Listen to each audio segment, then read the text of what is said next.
देखिए, सुबह जब सूरज उठती है, सूरज उठने का पहले थोड़ा अंधेरा रहते हैं, अंधेरे के बाद सूरज जब निकलते हैं, सूरज निकलने का पहले मुर्गी चिल्लाने लगती है।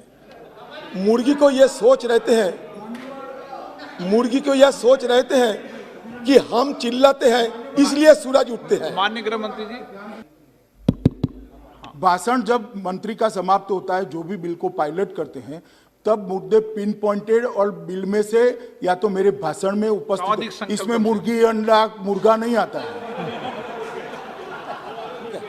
आपने घंटों भर आपका भाषण रखा।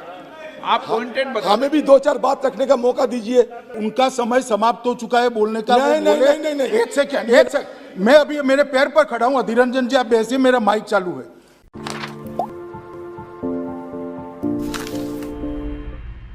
सर, सुबह हमारे फिनेंस मिनिस्टर एक स्पीच रखा था यहाँ, और दोपहर में हमारे होम मिनिस्टर, दोनों ही बजट स्पीच है। एक हिंदुस्तान की बजट और दूसरा आपको बयान के मुताबिक लगता है जम्मू कश्मीर की बजट। और साथ साथ ये चुनाव नज़दीक है 4 राज्यों में, इसका भी झलक हमको देखने मिला, क्योंकि आप दिखाना चाहते हैं कि देखिए हम जम्मू कश्मीर को नए सिरे से सर्ग बनाने जा रहे हैं। देखिए, सुबह जब सूरज उठती है, सूरज उठने का पहले थोड़ा अंधेरा रहते हैं, अंधेरे के बाद सूरज जब निकलते हैं, सूरज निकलने का पहले मुर्गी चिल्लाने लगती है। मुर्गी को यह सोच रहते हैं कि हम चिल्लाते हैं इसलिए सूरज उठते हैं। माननीय गृह मंत्री जी,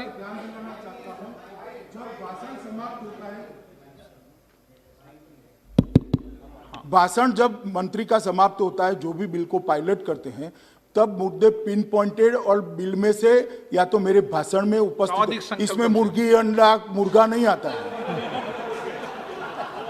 आप पॉइंटेड विषय में बोल रहे हैं। अमित शाह जी को ये बता दे, आपका सामाजिक संकल्प है, अमित शाह जी को ये बता दे, ये स्टैट्यूटरी रेजोल्यूशन है, तो हम राइट टू रिप्लाई है इसमें। मैं ये राइट टू रिप्लाई अधिकार से आपको बात रखता। आपने घंटों भर आपका भाषण रखा। आप पॉइंटेड बता, हमें भी दो चार बात रखने का मौका दीजिए। आप कहते हैं कि हम विरोधी को बड़ा मौका देता है, बड़ा बात का। मान्यवर, उनका समय समाप्त हो चुका है बोलने का। नहीं। एक सेकंड, मैं अभी मेरे पैर पर खड़ा हूं। अधीर रंजन जी, आप बैसिए, मेरा माइक चालू है। मान्यवर, मैं जो बोला उसमें से अगर कोई मुद्दे उपस्थित हुए तो ही वो बोल सकते। बिल पर उनका भाषण समाप्त हो चुका है। आता हूं, आप जो कहा ऑर्डिनेंस, और आप जो कहा, देखिए आप ये कहते थे कि जम्मू कश्मीर में बहुत सारे तरक्की हो रहे हैं, बिजनेस बढ़ रहे हैं, वगैरह। मैं सरकार की तरफ से सरकारी हिसाब की जिक्र करना चाहते हैं आपको सुविधा के लिए। Core sectors of the economy of J&K have witnessed a steep decline after the abrogation of Article 370 due to the communication blockade, curfews and militant threats in the past 5 months alone. After the abrogation, in the first 5 months alone, the economy of Kashmir lost 178.78 billion Indian rupees and more than 90,000 jobs in the sectors of handicraft, tourism and information technology. The horticulture sector is in distress, tourism is in shambles, students are suffering because of the ongoing internet blockade. It is for the first time in the past 70 years that rural Kashmir is facing such a great degree of economic slowdown. आप जो सामाजिक समल संकल्प जो bill का है, उस bill पर कोई आपको आशंका है तो निश्चित रूप से माननीय मंत्री जी क्लियर करेंगे। अमित शाह जी ये कहे कि मैं सुनना नहीं चाहते, मैं नहीं कहूंगा। अगर अमित शाह जी सुनना चाहते तो मैं जरूर कहूंगा।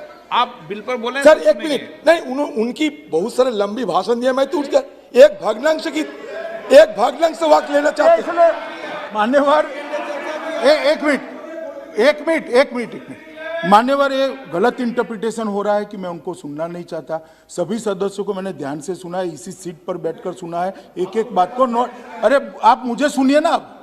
नोट कर, उनका भी बोलने का समय था तब वो बोले नहीं, बाहर से किसी ने कागज भेज दिया है पढ़ो, अब पढ़ रहे हैं। मान्यवर ऐसे नहीं चलता सदन। अभी मेरे भाषण में से कोई नया मुद्दा अगर उपस्थित हुआ है तो वो जरूर कहे, मुझे कोई आपत्ति नहीं है। ये सदन की एक प्रणालिका है, जब उनका बोलने का समय होता है तब वो पढ़े, उसको पढ़े। और ये जो अभी पढ़े वो भी किसी सदस्य ने जरूर पढ़ा है, मुझे नाम अभी याद नहीं, मेरी नोट नीचे रखी हुई है। परंतु मान्यवर ये इस प्रकार से कहे कि मैं उनको सुनना नहीं चाहता, मैं आपको नियमों के तहत सुनना चाहता हूं। नियम तोड़कर आप नहीं बोल सकते होगे, नियमों के तहत नहीं बोल रहे हैं आप, ना नहीं बोल रहे आप। अमित शाह जी, आप कहते हैं कि ये कागज कहां से लाए हैं, आपका खुफिया तंत्र है, आप पता कर लीजिए मैं कागज कहां से लाए हैं। आपका आप जैसा सरकारी दस्तावेज मेरे पास नहीं है। विषय पे बोलते हैं। हाँ, सर बात ही है कि देखिए हम ये सदन के अंदर गुहार लगाए थे, ये जम्मू कश्मीर की आर्टिकल 370 एप्लीकेशन होने की बात कि एक ऑल पार्टी डेलीगेशन क्यों ना हम जम्मू कश्मीर जाए। विषय नहीं है ना, आपकी सरकार को ये हिम्मत नहीं हुई एक ऑल पार्टी डेलीगेशन भेजने के लिए। आप यूरोप से लाते हैं, क्या दिल्ली में सारे एम्बेसडर को बुलाते हैं, लेकिन हमें नहीं बुलाते। प्रश्न ये है कि अभी भी चलिए, माननीय अध्यक्ष जी, आप वापस ले रहे हैं या नहीं ले रहे? माननीय अध्यक्ष जी, ये बात इन्होंने करी है, ठीक नहीं है। ऑल पार्टी डेलीगेशन कभी भी जाना चाहे आज चला जाए, कोई सूरत नहीं, आप जाइए ना, मैं कहां रोक रहा हूं, मैं कहां रोक रहा हूं। माननीय अध्यक्ष जी, ये ऑल पार्टी नहीं, मुझे रिकॉर्ड क्लियर करना पड़ेगा। माननीय अध्यक्ष जी कब जाना चाहते थे? जब 370 हटाई तब, और वो मरहम लगाने जाना नहीं चाहते थे, उकसाने के लिए जाना चाहते थे, इसलिए परमिशन नहीं दी जी। अमित शाह जी, आपको एक बात पूछना चाहते हैं, आप ये बताइए। एक मिनट अधीर रंजन जी, संसद की संसदीय समिति वहां पर अभी वर्तमान में ही जाकर आई थी, मैंने परमिशन दी थी उनको। अच्छा क्या सर, हम लोग ऑल पार्टी जाना चाहते हैं। बात है कि आप ये कहिए कि पब्लिक सेफ्टी एक्ट और यूएपीए में कश्मीर घाटी में कितने लोगों को आपने अरेस्ट किया और जेल में डाला, नंबर 1। आप तो नंबर 2, आपको याद दिला दे, आप माननीय अधीर रंजन जी संकल्प वापस लेना चाहते हैं या हो गया?